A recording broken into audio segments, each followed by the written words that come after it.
Hello and welcome to Capitol Dateline Online. I'm your host, Brad Swanson, coming to you just a few blocks from the Florida Capitol.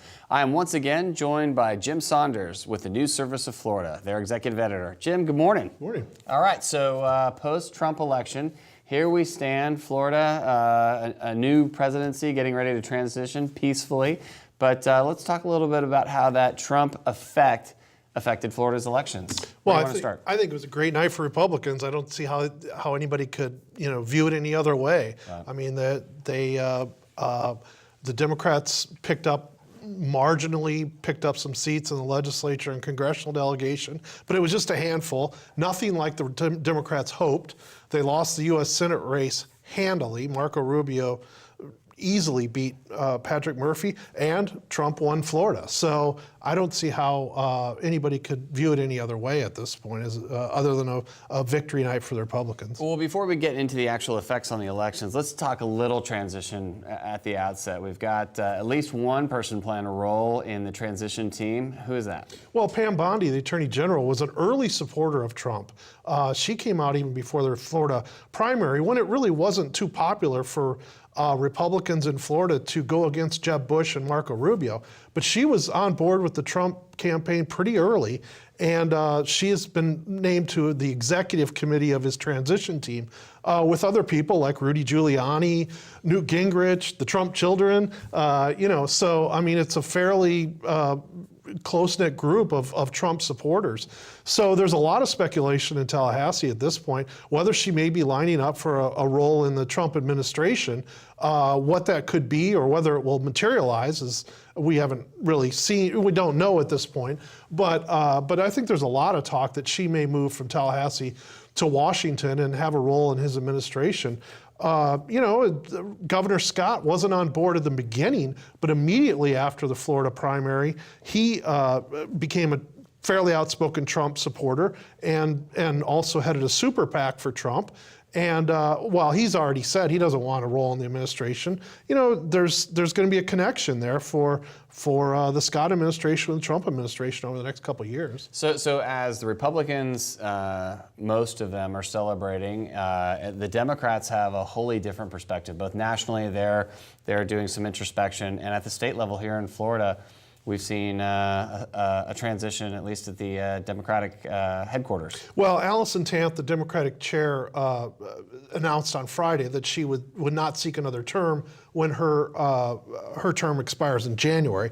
I don't think anybody should be surprised about that. I mean, again, this was a very disappointing night for Democrats. They had obviously hoped that Hillary Clinton would carry Florida, and that and that would help propel her to the White House. That didn't happen. They also put their eggs in Patrick Murphy's basket early on in that U.S. Senate race, and he got beat, as I said, pretty handily.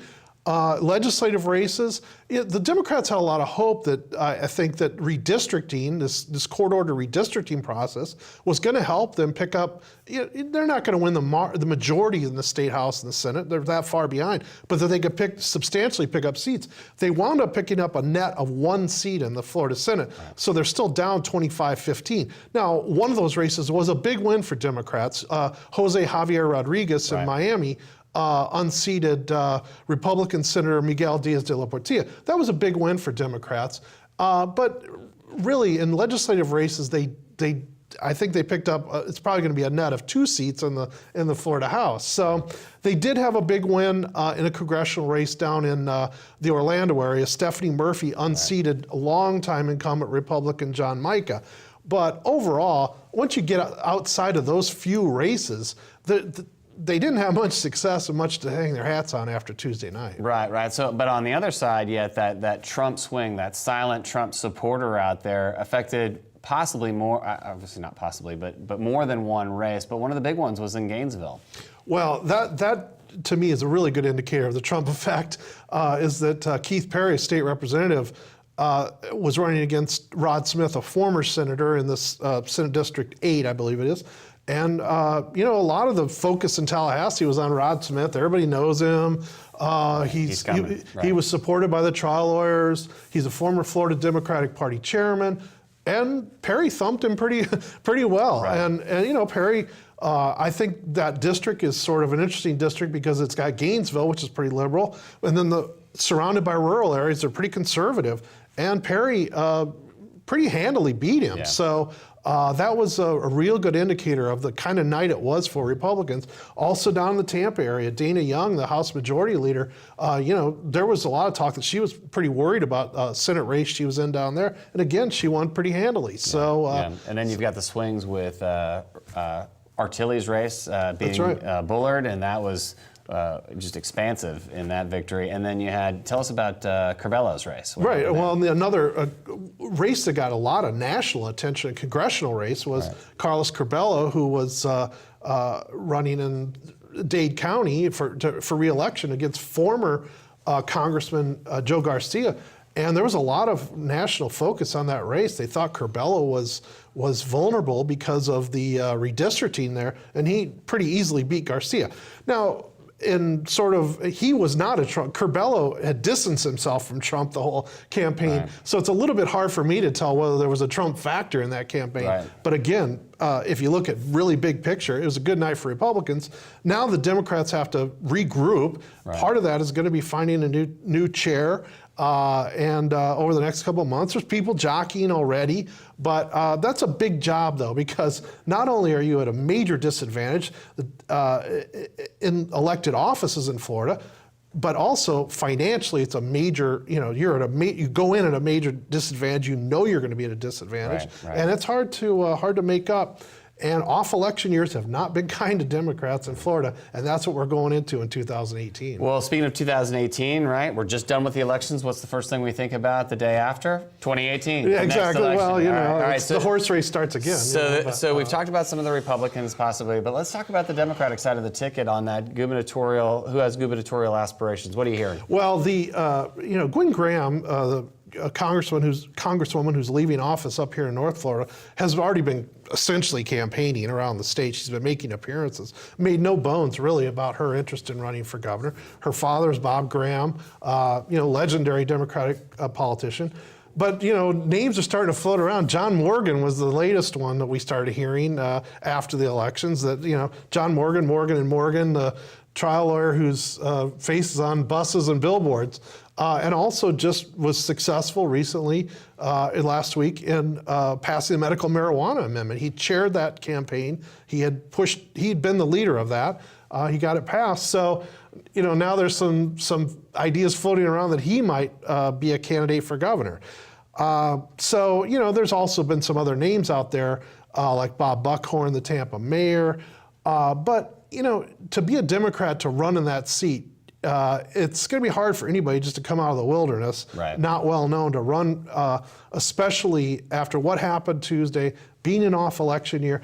And the Republicans are probably going to have a fairly decent candidate, one of whose everybody thinks Adam Putnam, the agriculture commissioner, is going to run. Right. There are a lot of other names out there floating around. Well, so what are some of those other names? Well, you know, one of the ones that we've been hearing the last recently is Richard Corcoran, who's the incoming House Speaker. I've talked to a few lobbyists who've mentioned that he may be lining up for a statewide race, and the governor may be one he's interested in. Now, whether that's true or not. Presiding officers of the House and Senate have not always had the greatest success moving from running the House and Senate to being a statewide elected official. There's talk around town that he has some ambitions. You know, the other race on the 2018 ballot that's going to be really interesting is Bill Nelson running for re-election in the U.S. Senate. He's already, started his campaign or made it clear he's going to run. But, Governor Scott's been often mentioned as a candidate for that race. Right. And, if the Republicans think that Nelson is vulnerable, there may be some others who get in who are well-known or can raise a lot of money or ambitious. Yeah, I'm sure that line is not going to be short for that Senate race, but we'll stay tuned for that. So back to Speaker Corcoran. So the job at hand, beyond potential gubernatorial aspirations, is to be the Speaker, and he released some new rules this week, which seem to be the talk of the town up here in Tallahassee. Well, it's definitely shaken up the lobbying corps a little bit, or I don't know about shaken up, but it's left a lot of them figuring out how they're going to do business or what changes they're going to have to make. But incoming Speaker Corcoran has, as you said, he released a long list of changes that are essentially attempted to rein in the lobbying corps. There's a wide range, but for one of them, I think may have a fairly significant impact on the way the legislature works, is that he wants budget appropriations proposals to be filed as bills. So, requiring that in the House, that if you want money for XYZ project, you would have to file a bill and have it go through the process, which is different than in the past, which is, there's been various ways they've done it in the past, but a lot of times things emerge that you have not seen before. So that one, I think, is going to have an impact. We don't know how the Senate's going to react to that at this point, because it is a difference, and budget projects are a big deal in Tallahassee. Right. So, there's other things he's implementing, which will all be approved next week during an organizational session. But for instance, he's saying that lobbyists cannot text House members during floor meetings or committee meetings. That would be a change, because a lot of that has been going on. He says that House members would not be able to fly on planes that are owned or operated by lobbyists. Probably the general public doesn't realize that, but that has been going on fairly routinely. Right. And so there are a lot of things that he's trying to put in place that I think are going to be changing the way business is done. Almost a similarity to when Governor Scott came into office. He sold the planes off, and that was kind of something that had always been, oh, of course we have a plane, but now it's not there. So, well, and some of it's symbolic.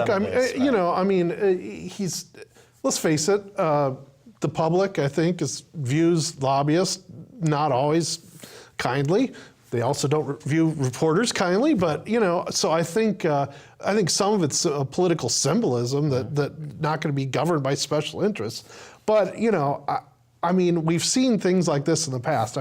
10 years ago they required lobbyists to report compensation, and that caused a huge hullabaloo among lobbyists, but in the end, it really hasn't changed that much, changed the way business is done. I tend to think the lobbyists will find ways to adjust and do their business and represent their clients. Yeah, I think ultimately that's what's going to happen in Florida, and transparency is the flag that is being waved, and ethics reform. So we'll see how that all plays out in the process. But for now, I think that's all the time we have for today. Thanks for coming in and sharing your thoughts, Jim. All right, thank you. Appreciate it.